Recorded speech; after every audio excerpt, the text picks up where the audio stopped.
konsentrasi dan mendulukan konsolidasi. Ya. Lain-lain biarlah saya, Ketua Umum, dan Tuhan yang tahu apa yang sudah kita membuat komitmennya. Ya.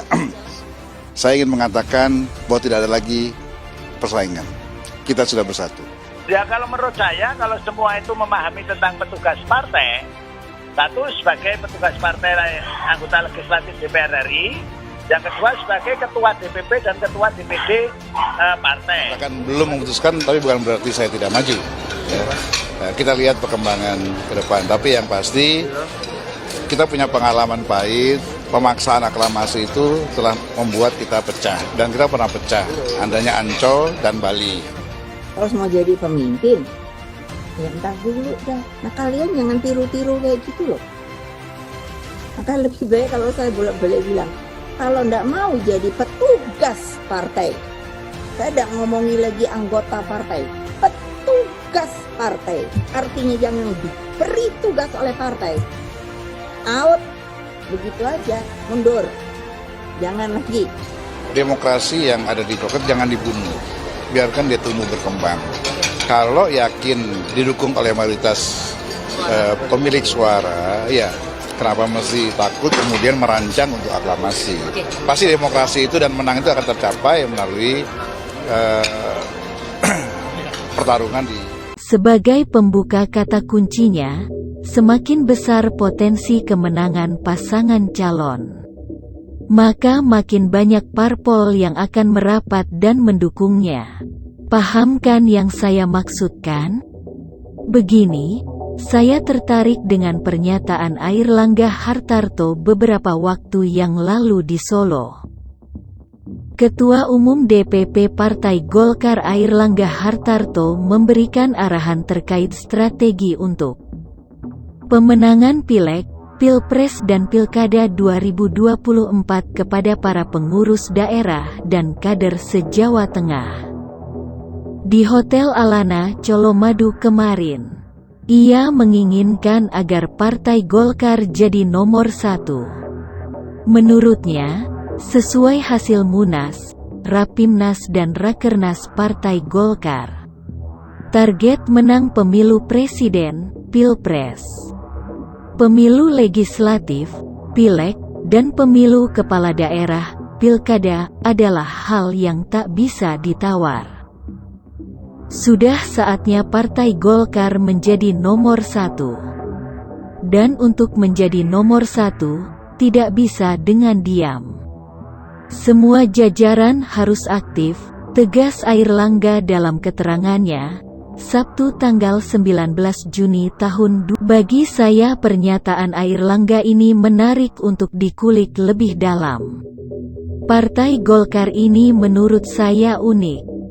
Sebetulnya kalau mau jujur banyak kader Golkar yang cerdas. Tak terbilang tokoh nasional yang lahir dari salah satu partai yang besar di era rezim Soeharto. Ini jarang kita temui kader Golkar yang vokal di luar nalar. Mereka biasanya menyampaikan dengan sangat terukur dan elegan. Para kadernya rata-rata matang. Ini yang membuat rakyat suka. Sebelumnya sedikit mengenal Golkar.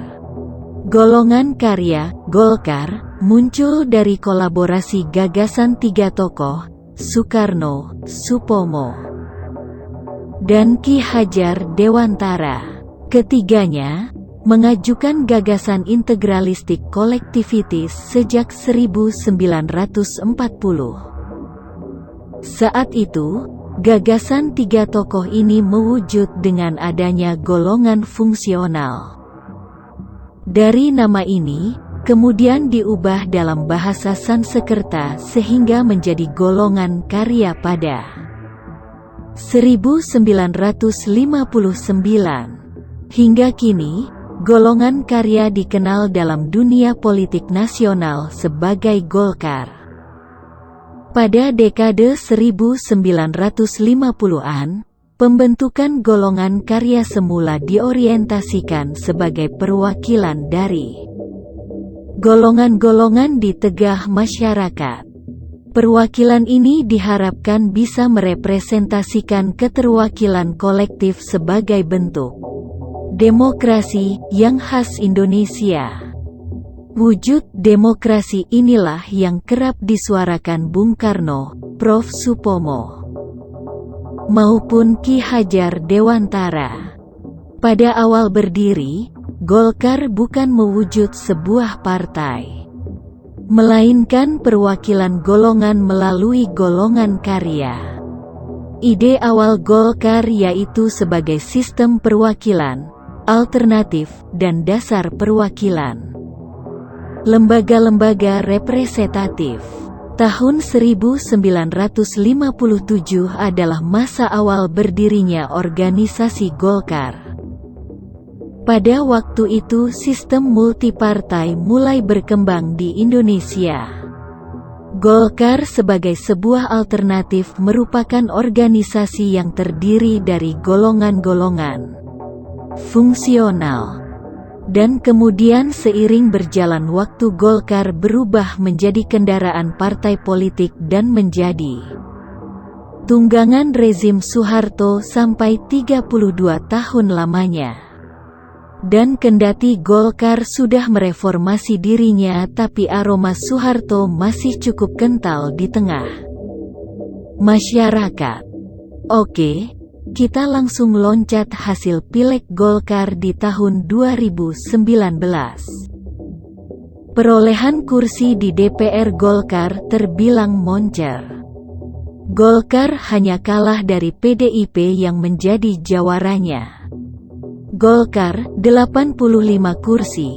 Jumlah suara, 17.229.789 atau 12,31% terbanyak kedua, dan PDIP, 128 kursi.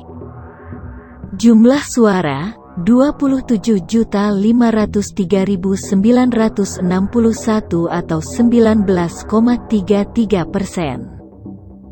Tapi yang unik, hasil survei untuk elektabilitas partai. Hasilnya Partai Golkar kalah dengan partai kategori menengah seperti Demokrat atau PKS. Menurut saya, ini terjadi karena rata-rata para pemilih Partai Golkar didominasi kelompok baby boomer yang berada di pedesaan. Jika saja partai ini bisa merangkul lebih dalam kelompok milenial, Gen Z serta Y, sangat memungkinkan menjadi nomor 1. Partai Golkar harus berani bayar harga jika bertekad menjadi nomor 1. Padahal Partai Golkar ini sebelumnya sudah pecah menjadi 7 partai dan 4 diantaranya masih eksis. Hingga sekarang, ketujuh partai tersebut antara lain Partai Musyawarah Kekeluargaan Gotong Royong, MKGR. Tokohnya Min Sugandi dan Priyo Budi Santoso. Partai Keadilan dan Persatuan Indonesia, PKPI, tokohnya Edi Sudrajat dan Hayono Isman. Sekarang diketuai Dias Faizal Malik Hendro Priyono.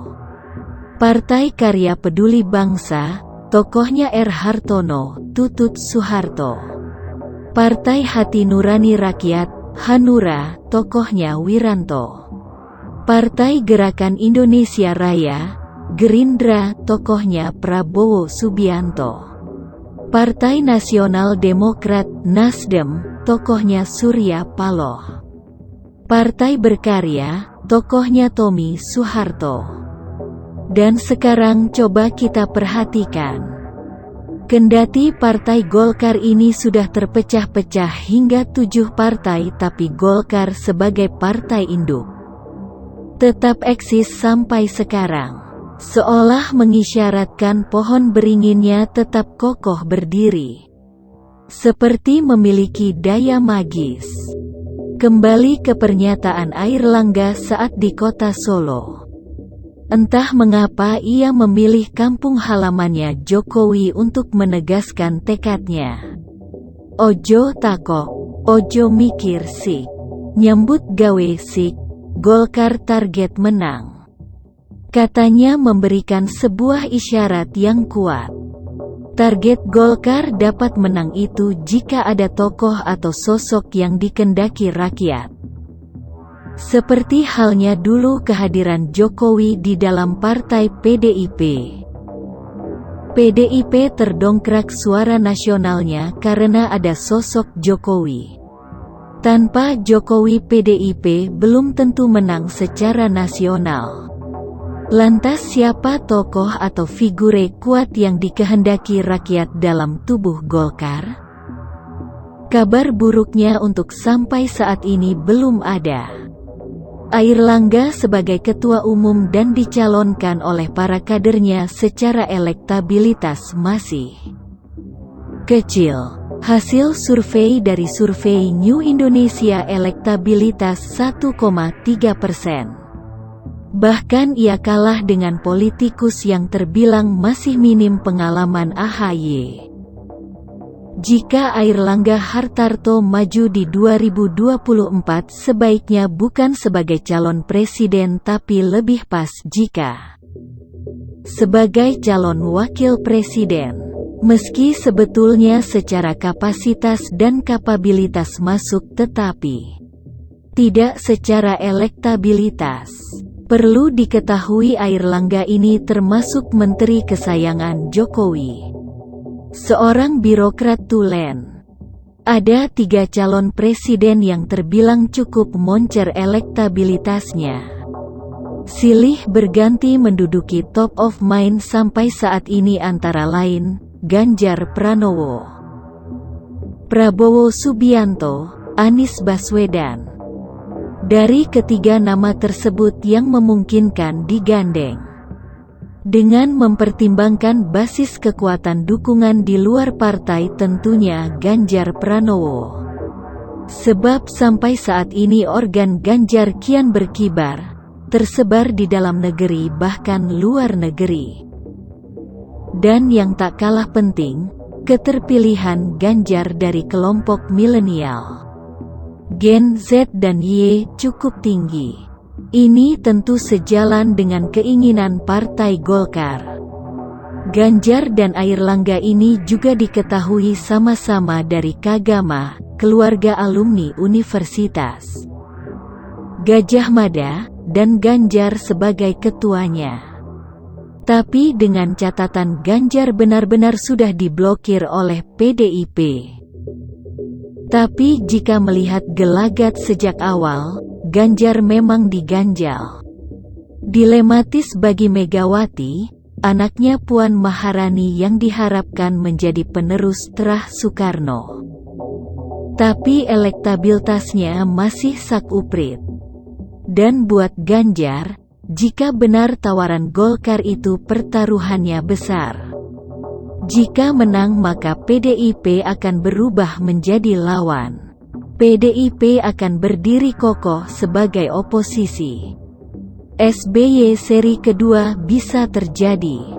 Dan jika Ganjar kalah karirnya bisa selesai. Sedang PDIP sendiri sangat memungkinkan tetap menaikkan nama Puan Maharani. Jika tidak, DPD dan DPC seluruh Indonesia bisa ngambek.